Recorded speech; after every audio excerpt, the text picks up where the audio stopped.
Hello fellow investors, இந்த வீடியோவில் IEX and IDFC first bank பற்றி தான் டீட்டெயிலாக டிஸ்கஸ் பண்ண போகிறோம். ரெண்டு கம்பெனியோட Q4 FY26 ரிப்போர்ட் பார்த்துட்டு என்னோட ஐடியாஸை நான் உங்க கூட ஷேர் பண்ண போகிறேன். இந்த வீடியோவில் நான் ஐடிஎஃப்சி ஃபர்ஸ்ட் பேங்கோட ஃபேர் வேல்யூ எஸ்டிமேட் பண்ணி உங்க கூட டிஸ்கஸ் பண்ண போகிறேன். அதோட நீங்கள் ஒத்து போகிறீங்களா இல்லையாங்கிறத வீடியோவை முழுசாக பார்த்துட்டு கமெண்ட் செக்ஷனில் ஷேர் பண்ணுங்கள். உங்கள் ஐடியாஸை நான் தெரிஞ்சுக்க ஆவலாக இருக்கேன். இந்த வீடியோ உங்களுக்கு யூஸ்ஃபுல்லாக இருக்கும் நம்பி தான் ஷேர் பண்ணுறேன். வாங்க வீடியோக்குள்ளே போகலாம். ஃபஸ்ட்டு நம்ம ஐஎக்ஸோட ஏர்னிங்ஸ் ரிப்போர்ட்லேருந்தே ஸ்டார்ட் பண்ணிடுவோம்.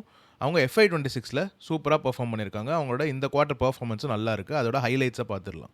அவங்க இந்த பர்டிகுலர் இயரில் ஹையஸ்ட் எவர் ட்ரேடட் எலக்ட்ரிசிட்டி வால்யூமை ரிப்போர்ட் பண்ணியிருக்காங்க. 141.1 பில்லியன் யூனிட்ஸ். FY25 அவங்க 121 பில்லியன் யூனிட்ஸ் தான் பண்ணியிருந்தாங்க. அதையும் நம்ம கவர் பண்ணியிருக்கோம். 17% இயர் ஆன் இயர் இன்க்ரீஸ் ஆயிருக்கு. அவங்களோட standalone revenue for this year is 744.9 crores. FY25 654 crores அவங்க ரிப்போர்ட் பண்ணியிருக்காங்க. So 13.9% year on year improve ஆயிருக்கு. Standalone PAT profit after tax 473 crores report பண்ணியிருக்காங்க. போன இயர் 414 crores ரிப்போர்ட் பண்ணியிருக்காங்க. ஸோ இதிலே நம்மளுக்கு கிளியராக பார்க்குது, என்ன தான் இவங்க இயர் ஆன் இயர் 14% க்ரோ ஆயிருந்தாலும் இவங்களோட மார்ஜின்ஸ் எவ்வளோ சூப்பராக மெயின்டைன் பண்ணிட்டு வராங்கங்கிறது. அதாவது 744 crores 473 crores இவங்க ப்ராஃபிட் ஆஃப்டர் டேக்ஸாக கன்வெர்ட் பண்ணியிருக்காங்க. So net profit margin is phenomenally high. That is one of the reasons why IEX is very attractive to me. இந்த மாதிரி எக்கனாமிக் மோட்ஸ் இருக்கிற கம்பெனியால் தான் இவ்வளோ ஹை மார்ஜின்ஸை கன்சிஸ்டண்ட்டாக மெயின்டைன் பண்ணிகிட்டே வர முடியும். கன்சாலிடேட்டாக பார்த்தீங்கன்னா 747 crores ரிப்போர்ட் பண்ணியிருக்காங்க. ஸோ அவங்க ஸ்டாண்டலோன் ரெவென்யூ தான் மேஜர் போர்ஷன் ஆஃப் தேர் ரெவென்யூவாக இன்னுமே இருக்குது. அவங்களோட போன year consolidated revenue 657 crores 13.6% year on year improvement காட்டியிருக்காங்க. கன்சாலிடேட்டட் ப்ராஃபிட் ஆஃப்டர் டேக்ஸ் பார்த்தீங்கன்னா 492 crores ரிப்போர்ட் பண்ணியிருக்காங்க. நம்ம IEX அஸ் அ கம்பெனியாக எவாலுவேட் பண்ணும்போது ஆப்வியஸாக கன்சாலிடேட்டட் பார்த்தா தான் முழு பிக்சர் கிடைக்கும். இருந்தாலும் அவங்களோட ஸ்டாண்டலோன் பிஸ்னஸ் எப்படி பெர்ஃபார்ம் பண்ணுதுங்கிறத நம்ம தெரிஞ்சுக்க வேண்டியது தான். இப்போ Q4 FY26 வரலாம் 39.4 பில்லியன் யூனிட்ஸ் இந்த குவார்ட்டரில் ரிப்போர்ட் பண்ணியிருக்காங்க. 24.3% போன Q4ஓட அவங்க அதிகமாகவே பண்ணியிருக்காங்க. இதுவும் highest ever quarterly traded electricity volume. So IEX every குவார்ட்டரும் இம்ப்ரூவ் ஆகிட்டே இருக்காங்க, எவ்ரி இயரும் இம்ப்ரூவ் ஆகிட்டே இருக்காங்க. இது ஃபர்தராகவும் இம்ப்ரூவ் ஆகிட்டே தான் இருந்திருப்பாங்க unless and until this regulatory overhang kills their moat. இந்த ப்ரைஸ் டிஸ்கவரி மோட் ஐஎக்ஸை விட்டு கூடிய விரைவில் போச்சுன்னா ஆப்வியஸாக இவங்க கொஞ்சம் பாதிப்படைவாங்க. பட் மார்க்கெட் ஃபியர் பண்ணுற அளவுக்கு பாதிப்படைவாங்களா இல்லையாங்கிறதுல தான் நம்ம இதில் இன்வெஸ்ட் பண்ணலாமா வேணாமாங்கிற டிசிஷனே அடங்கியிருக்கு. இவங்களோட ஸ்டாண்டலோன் ரெவென்யூ கன்சாலிடேட்டட் ரெவென்யூ ரெண்டுமே நீங்கள் படித்து பாருங்கள். நம்ம டேரெக்டாக கன்சாலிடேட்டடுக்கே வந்துடும். அவங்களோட consolidated revenue for this quarter is 196 crores 174 crores Q4 FY25 report பண்ணியிருக்காங்க. So 12.5% year on year improve and profit after tax 10.8% year on year improve ஆயிருக்கு. 117 crores 129 crores அதிகப்படுத்தியிருக்காங்க. அவங்க ஒரு பவர் செக்டர் அப்டேட்டும் கொடுத்துருக்காங்க. On the power sector front, India's electricity demand reach approximately 1709 billion units, reflecting around 1% growth over the previous year. So previous இயரோட compare பண்ணும்போது இந்த இயரில் 1% தான் வந்து எலக்ட்ரிசிட்டி டிமாண்ட் க்ரோ ஆயிருக்கு. ஃபியூவல் சைடில் ample fuel has been available at competitive prices. India's coal production recorded 1041 million tons in FY26. Coal inventory as of 31st March 2026 stood at 25 days. Obviously, future electricity demand will grow at a much faster rate. நம்ம எல்லாருமே எதிர்பார்க்குறோம். அவங்க earnings ரிப்போர்ட்லேயும் அதை டீட்டெயிலாகவே கொடுத்துருக்காங்க. நீங்கள் ஐஎக்ஸில் ஒரு share ஹோல்டராக இருந்தீங்கன்னா கண்டிப்பாக அதை போய் டீட்டெயிலாகவே ஸ்டடி பண்ணி பாருங்கள். அண்ட் இந்த வருஷம் டேம் அண்ட் RTM, அதாவது day and market and real time மார்க்கெட்டோட ப்ரைஸஸுமே டிக்ளைன் ஆயிருந்தது. கிட்டத்தட்ட 3.86 rupees per யூனிட் தான் அவங்களால டே அண்ட் மார்க்கெட்டில் சார்ஜ் பண்ண முடிஞ்சது. 13.7% டிக்ளைன் இருக்குது கம்பேர்ட் டு FY25. அதே மாதிரி ரியல் டைம் மார்க்கெட்டில் 3.59 rupees per யூனிட் தான் அவங்களால FY26 ஆவரேஜாக சார்ஜ் பண்ண முடிஞ்சது. கிளியரிங் ப்ரைஸ்ன்னு சொல்லுவாங்க, மார்க்கெட் கிளியரிங் ப்ரைஸ். இது FY25 கம்பேர் பண்ணும்போது 16% வந்து டிக்ளைன் ஆயிருக்கு. அண்ட் இந்த ப்ரைஸ் டிக்ளைன் ஆக்சுவலி நடக்கலைன்னா, அதர் ஃபியூவல்ஸ் காம்படிட்டிவ் ப்ரைஸிங்கில் கிடைக்காமல் இருந்திருந்ததுன்னா ஆப்வியஸாக ஐஎக்ஸோட profit after tax and revenue இந்த க்ரோத்தை விடவே அதிகமாகவே க்ரோ ஆகிருக்கும்.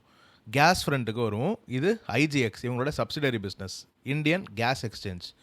ஹையஸ்ட் எவர் கேஸ் வால்யூம்ஸை வந்து ரிப்போர்ட் பண்ணியிருக்காங்க. 76.8 million MMBTUs இந்த FY26 ரிப்போர்ட் பண்ணியிருக்காங்க. 28% இயர் ஆன் இயர் இம்ப்ரூவ்மெண்ட் காட்டியிருக்காங்க.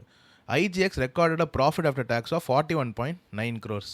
லாஸ்ட் இயர் 30 crores தான் ரிப்போர்ட் பண்ணியிருக்காங்க. So 35% year on year increase காமிச்சிருக்காங்க. ஐஜிஎக்ஸோட IPO கூடிய விரைவில் வரப்போகுதுங்கிற ஒரு அப்டேட்டும் கொடுத்துருக்காங்க. அது நம்மள மாதிரியான ஷேர் ஹோல்டர்ஸ்க்கு ரொம்பவே ஒரு நல்ல வேல்யூ அன்லாக்கிங்காக இருக்கும். ICX international carbon exchange and other subsidiary of IEX இந்த வருஷமும் சூப்பராக பெர்ஃபார்ம் பண்ணியிருக்காங்க. அவங்க 200% growth காமிச்சிருக்காங்க கம்பேர்ட் டு FY25. அவங்களோட ரெவென்யூ 7.7 க்ரோஸாக இம்ப்ரூவ் ஆயிருக்கு. போன இயரில் 3.4 க்ரோஸ் தான் ரிப்போர்ட் பண்ணியிருக்காங்க. 126% இயர் ஆன் இயர் க்ரோத் காமிச்சிருக்காங்க. So IGX and ICX are growing at a much faster rate. இந்த வெர்டிகல்ஸ்லாம், இந்த ப்ராடக்ட் செக்மெண்ட்ஸ்லாம் ஐஎக்ஸை லாங் டேர்மில் சிக்னிஃபிகண்ட்டாக பூஸ்ட் பண்ணுவங்க தான் நான் எதிர்பார்க்குறேன். இது இன்னுமே பேபி ஸ்டேஜஸில் தான் இருக்குது, இனிஷியல் ஸ்டேஜஸில் தான் இருக்குது. ஐஎக்ஸ் அந்த அதர் ஹேண்டுமே நல்ல க்ரோத்தை தான் காமிச்சிட்ருக்காங்க, கன்சிஸ்டன்ட் க்ரோத்தை தான் காமிச்சிட்ருக்காங்க. லாங் டேர்மில் எலக்ட்ரிசிட்டி டிமாண்ட் இன்னும் அதிகமாக இந்த மாதிரியான பவர் எக்ஸ்சேஞ்சஸோட ரோல் இன்னும் அதிகமாகும். அப்போது ஐஎக்ஸ் அதில் ஒரு மேஜர் மார்க்கெட் ஷேர் ஹோல்ட் பண்ணிட்டு இருந்தாங்கன்னா கண்டிப்பாக லாங் டேர்மில் ஒரு நல்ல இன்வெஸ்ட்மெண்ட் ஆப்பர்ச்சுனிட்டியாக இருக்குங்கிறது தான் என்னோட பாயிண்ட் ஆஃப் வியூ. இப்போ இவங்க ஷேர் ப்ரைஸ் ஹெவி டிக்ளைனில் இருக்கிறதுக்கான காரணம் market sentiment and the regulatory overhang. இந்த ரெகுலேட்டரி ஓவர்ஹேங் வரப்போகுதுன்னு 2-3 வருஷமாக சொல்லிட்டு இருந்தாலும் மார்க்கெட் ஒரு வாட்டியும் அதுக்கு ரியாக்ட் பண்ணுறது என்னை பொறுத்த வரைக்கும் ஒரு தவறான விஷயம் தான். யூஸ்வலி ஸ்டாக் மார்க்கெட்டில் ஒரு நியூஸுக்கு 2-3 வாட்டிக்கு மேலே ரியாக்ட் பண்ணவே மாட்டாங்க. ஐஎக்ஸ்க்கு மட்டும் ஒரு வாட்டியும் ரியாக்ஷன் நடந்துக்கிட்டே இருக்குது. ஒரு பாயிண்டில் இது ஸ்டாப் ஆகி ஐஎக்ஸோட ஏர்னிங்ஸ்க்கு இந்த ஷேர் ப்ரைஸும் கேட்சப் ஆகுங்கிறத நான் எதிர்பார்க்குறேன். 6 மந்த்ஸ்க்குள்ளே சிஆர்சி ஒரு டிராஃப்ட் அனுப்புன்னு சொல்லியிருக்காங்க. அதுக்கு நம்ம வெயிட் பண்ணியே பார்ப்போம். ஐஎக்ஸ் என்னோட பாயிண்ட் ஆஃப் வியூவில் இன்னுமே அட்ராக்டிவாக தான் இருக்குது. ஐஎக்ஸ் இந்த பர்டிகுலர் இயரில் 608 க்ரோஸ் ரிப்போர்ட் பண்ணியிருக்காங்கிற மாதிரி ஸ்க்ரீனரில் காமிச்சிருக்காங்க. இதை நான் ஒரு 3 நாள் முன்னாடியே ஒரு வீடியோவில் சொல்லியிருந்தேன். ஃபஸ்ட்டு நம்ம அதில் என்ன சொல்லியிருக்காங்க அதை போய் கேட்டுருவோம். அவங்க 141 MMBTUs இந்த பர்டிகுலர் இயருக்கு வால்யூமாக வந்து ஆல்ரெடி ரிலீஸ் பண்ணிட்டாங்க டேட்டா. 121 அவங்க 2025 பண்ணும்போது டோட்டல் ரெவன்யூ 535 க்ரோஸாக இருந்தது. அதில் 484 க்ரோஸ் அவங்களுக்கு இந்த வால்யூம் மூலியமாக கிடச்சிது. மீதி அதர் இன்கம் மூலிமா அவங்களுக்கு மீதி ஒரு 50. ஸோ இந்த வாட்டி 141ன்னு வரும்போது அவங்க கிட்டத்தட்ட 560 க்ரோஸ் வந்து அவங்களுக்கு ரெவன்யூ த்ரூ த டிரான்சாக்ஷன் வால்யூமே கிடைக்கும். அதுலேருந்து ஒரு எக்ஸ்ட்ரா 50 கோடி ஏதாவது அதர் இன்கம் மூலிமா வந்தால் கூட அவங்களோட டோட்டல் இன்கம் ஆக்சுவலி 600 க்ரோஸ் கிட்ட இருக்குங்கிறது தான் என்னோட கேல்குலேஷன். இருந்தாலும் அது நடக்குதா இல்லையாங்கிறத வெயிட் பண்ணியே பார்க்கலாம். வேறு ஏதாவது இஷ்யூஸ் இருக்காங்கிறதையும் நம்ம வெயிட் பண்ணியே பார்க்கலாம். ஸோ ஐஎக்ஸோட டோட்டல் வால்யூம் 141 பில்லியனாக இந்த இயரில் ரிப்போர்ட் பண்ணனால 4 பைசா சார்ஜ் பண்ணியிருந்தா கிட்டத்தட்ட 560 க்ரோஸ் அவங்களுக்கு அந்த வால்யூம்லேருந்தே கிடைக்கும். அது தவிர அதர் இன்கமில் ஒரு 50 கோடி அவங்க கிடச்சிருந்தா கூட அவங்க ரெவன்யூ அட்லீஸ்ட் 600 க்ரோஸ் வந்துருங்கிறத நான் அவங்க கூட ஷேர் பண்ணியிருந்தேன். அதுக்கேற்ற மாதிரி ஸ்க்ரீனில் 608 க்ரோஸ் வந்து போட்டிருக்காங்க. ஐஎக்ஸோட கரண்ட் PE ரேஷியோ பார்த்தீங்கன்னா 23.2. அவங்களோட ஹிஸ்டாரிக்கல் PE ரேஷியோ எடுத்து பார்ப்போம். மேக்ஸ் சார்ட் எடுத்து பார்த்தீங்கன்னா அவங்க ஆவரேஜாக 38.6 PEயில் ட்ரேட் ஆகிட்டு இருக்காங்க. நம்ம லாஸ்ட் 5 இயர்ஸே எடுத்துப்போம். ஏன்னா இந்த இடத்துல தான் அதிகமான அந்த ரெகுலேட்டரி ஓவர்ஹேங் இஷ்யூஸ்லாம் வந்துச்சு. அப்போது மார்க்கெட் அவங்களுக்கு 42.6 PE ஆவரேஜாக கொடுத்துருக்காங்க. லாஸ்ட் 3 இயர்ஸ் எடுத்து பார்த்தோன்னா 39.6. இந்த பர்டிகுலர் இயரில் தான் ஐஎக்ஸ் செம்மடி வாங்கியிருந்தது. அந்த ஹியூஜ் ஃபாலில் எல்லாருமே ஐஎக்ஸை ஃபாலோ பண்ணியிருப்பீங்க. நான் இந்த ஹியூஜ் ஃபால்க்கு அப்புறம் தான் இந்த கம்பெனி பற்றி இன்னும் டீட்டெயில்டாக ஸ்டடி பண்ணி இன்வெஸ்ட் பண்ணலாங்கிற டிசிஷனை எடுத்திருந்தேன். இந்த ஃபாலுக்கு முன்னாடியே I knew IEX was a wonderful company with a huge moat. அந்த ப்ரைஸ் டிஸ்கவரிங்கிற மோட் போனாலுமே இவங்க மார்க்கெட் ஷேரை மெஜாரிட்டி ரீட்டைன் பண்ணுவாங்கங்கிற எதிர்பார்ப்பு எனக்கு இன்னுமே இருக்குது. இவங்களோட ரிட்டர்ன் ரேஷியோஸ் எல்லாமே சூப்பராக இருக்குது அண்ட் மார்ஜின்ஸுமே சூப்பராக இருக்குது. இது எல்லாமே நம்ம ஐஎக்ஸோட டீப் டேவ்லேயே ஆல்ரெடி பார்த்துருக்கோம். ஐஎக்ஸோட 2 rupees டிவிடெண்டும் இந்த குவார்ட்டருக்கு அனௌன்ஸ் பண்ணியிருக்காங்க. இதுதான் ஃபைனல் டிவிடெண்ட். நெக்ஸ்ட் இயர் இல்லை அதுக்கு அடுத்த இயர்க்குள்ளே இந்த ஓவரால் ரெகுலேட்டரி ஓவர்ஹேங் கொஞ்சம் கொஞ்சமாக ஐஎக்ஸை இம்பேக்ட் பண்ணுறது நிறுத்திடும் நான் எதிர்பார்க்குறேன். இங்கேருந்து அது கீழே விழ எனக்கு ஒரு நல்ல ஆப்பர்ச்சுனிட்டி தான் இருக்குது இந்த very very very long term. நீங்கள் இதை பற்றி என்ன நினைக்கிறீங்கிறத கமெண்ட் செக்ஷனில் ஷேர் பண்ணுங்கள். இப்போ நம்ம ஐடிஎஃப்சி ஃபர்ஸ்ட் பேங்கோட Q4 FY26 ரிசல்ட்ஸை பார்க்கலாம். அவங்களோட gross advances 20% year on year growth காமிச்சிருக்காங்க. 4% குவார்டர் ஆன் குவார்ட்டர் க்ரோத்தை காமிச்சிருக்காங்க. 2,83,747 க்ரோஸாக கரண்ட்டாக அவங்களோட கிராஸ் அட்வான்சஸ் இருக்குது. GNPA ரேஷியோவும் சூப்பராக கம்மி பண்ணியிருக்காங்க. 26 பேசிஸ் பாயிண்ட்ஸ் 0.26% இயர் ஆன் இயரும் 8 பேசிஸ் பாயிண்ட்ஸ் 0.08% குவார்டர் ஆன் குவார்ட்டரும் கம்மி பண்ணியிருக்காங்க. NNPA ratio net non performing அசட்ஸும் கம்மியாக இருக்குது. 0.05% year on year and 0.05% quarter on quarter கம்மி பண்ணியிருக்காங்க. அவங்களோட காசா டெபாசிட்ஸ் பார்த்துரும், இதுதான் ரொம்ப முக்கியம். அவங்களோட டோட்டல் டெபாசிட்ஸ் 2,94,475 க்ரோஸாக இருக்குது. 17% இயர் ஆன் இயர் இம்ப்ரூவ் ஆயிருக்கு. காசா டெபாசிட்ஸ் 1,46,650 க்ரோஸாக இருக்குது. 24% இயர் ஆன் இயர் இம்ப்ரூவ் ஆயிருக்கு. அவங்களோட average CASA deposits 32% year on year க்ரோத்தை காமிச்சிருக்காங்க. CASA ratio is at 49.8%, one of the highest in the private banking industry. ஐடிஎஃப்சியோட தனித்தன்மை இந்த காசா டெபாசிட் ரேஷியோவில் தான் நம்மளுக்கு தெரியும். இவனோட காஸ்ட் ஆஃப் ஃபண்ட் 6%ல் இருக்குது. இது 51 basis points 0.5% year on year கம்மி பண்ணியிருக்காங்க. ஸோ இவங்க இந்த டெபாசிட்ஸ் அக்வயர் பண்ணுறதுக்கு செலவு பண்ணுற அந்த காஸ்ட் ஆஃப் ஃபண்ட்ஸ் 0.5% டிக்ளைன் ஆயிருக்கு. அட் த சேம் டைம் காசா ரேஷியோவும் அதிகமாக இருக்குது. ஸோ இது ஐடிஎஃப்சி ஃபர்ஸ்ட் பேங்கோட ஆப்ரேட்டிங் எஃபிஷியன்சி நம்மளுக்கு காட்டுது. நெட் இன்ட்ரெஸ்ட் மார்ஜின் 5.93% இருக்குது. இயர் ஆன் இயரில் 0.2 பேசிஸ் பாயிண்ட்ஸ் 0.02% டிக்ளைன் ஆயிருக்கு. இது ஸ்லைட்டான ஒரு கன்சர்னிங் ஃபேக்டர் தான் நெட் இன்ட்ரெஸ்ட் மார்ஜின், பட் இருந்தாலும் ஒரு ஹை லெவலில் தான் இருக்குது. இவங்களோட core operating profit 1492 crores report பண்ணியிருக்காங்க. Year on year and quarter on quarter decline ஆயிருக்கு. ஆப்வியஸ்லி இந்த ஒரு ஒன் டைம் இம்பாக்டும் அவங்கள காலி பண்ணியிருக்கும். Profit after tax 319 crores report பண்ணியிருக்காங்க. 4.9% year on year, 36.5% quarter on quarter. Capital adequacy 15.6% இருக்குது. இதில் நம்ம முக்கியமாக பார்க்க வேண்டியது இந்த normalised core operating profit and normalise profit after tax. இந்த சண்டிகர் பிரான்ச்சில் ஹரியானா கவர்மெண்ட்டோட ஒரு இஷ்யூ நடந்ததில்ல, அது இல்லாமல் இருந்திருந்ததுன்னா இவங்களோட ப்ராஃபிட் ஆஃப்டர் டேக்ஸ் 746 crores இருந்திருக்கும். அப்போ அவங்களோட improvement 145% year on year and 48% quarter on quarter இருந்திருக்கும் in profit after tax. But அவங்களால 319 crores ரிப்போர்ட் பண்ண முடிஞ்சது. இது ஒரு ஒன் டைம் ஈவெண்ட் தான். அவங்களோட பர்ஃபார்மன்ஸ் மறுபடியும் ரிவைவ் ஆயிரும். நெக்ஸ்ட் குவார்ட்டர்லேருந்து அவங்க நம்பர்ஸ் இன்னும் வே பெட்டராக இருக்குங்க தான் நான் எதிர்பார்க்குறேன். இப்போ நம்ம ஐடிஎஃப்சி ஃபர்ஸ்ட் பேங்கோட ஏர்னிங்ஸ் ரிப்போர்ட்டில் இருக்கிற எல்லா ஸ்லைட்ஸும் ஆல்ரெடி நிறையா வாட்டி பார்த்துருக்கோம். சில இம்பார்ட்டண்டான விஷயங்களை மட்டும் நம்ம இப்போ டிஸ்கஸ் பண்ணுவோம். இது எல்லாமே அவங்க எவ்ரி ஏர்னிங்ஸ் ரிப்போர்ட்லையும் டிஸ்கஸ் பண்ணுற விஷயங்கள் தான். இதை பற்றி நம்ம ஆல்ரெடி டீட்டெயிலாகவும் பார்த்துருக்கோம். அவங்களோட லோன் புக்கில் இருக்கிற டைவர்சிஃபிகேஷனை இப்போ பார்ப்போம். Wholesale loans 20%, mortgage back loans 28%, vehicle loans 12%, rural 6%, MSME 8% and other retail 26%. Pre merger பார்த்தீங்கன்னா பெருசாக ஹோல்சேலில் தான் இருந்தது. ஸோ அவங்க கொஞ்சம் கொஞ்சமாக retail and other mortgage back loans, vehicle லோன்ஸில் அதிகமாக ஃபோக்கஸ் பண்ணி ஹோல்சேலோட பர்சன்டேஜை கம்மி பண்ணிகிட்டே வந்திருக்காங்க. இது ஒரு சூப்பரான விஷயம் தான். இதை பற்றி நம்ம already previous earnings report discuss பண்ணும்போது போயிட்டே அவங்களோட டோட்டல் கஸ்டமர் டெபாசிட்டும் 17% இயர் ஆன் இயர் இம்ப்ரூவ் ஆயிருக்கு. லாஸ்ட் 7 years CAGR பார்த்தீங்கன்னா 32.1%. ஸோ டெபாசிட்ஸை அதிகமாக க்ரோ பண்ணிட்டு அதிக ரேட்டில் க்ரோ பண்ணிட்டு இருக்கிற ஒன் ஆஃப் த ஃபியூ பேங்க்ஸில் ஐடிஎஃப்சி ஃபர்ஸ்ட் பேங்க் கண்டிப்பாக இருக்குது. CASA deposits 24% year on year growth காமிச்சிருக்காங்க. 7 years CAGR பார்த்தீங்கன்னா 51.8%. ஸோ அவங்க காஸ்ட் ஆஃப் ஃபண்ட்ஸ் கொஞ்சம் அதிகமாக இருந்தாலும், எலிவேட்டடாக இருந்தாலும் காசா டெபாசிட்ஸ் அதிகப்படுத்திட்டே வராங்க.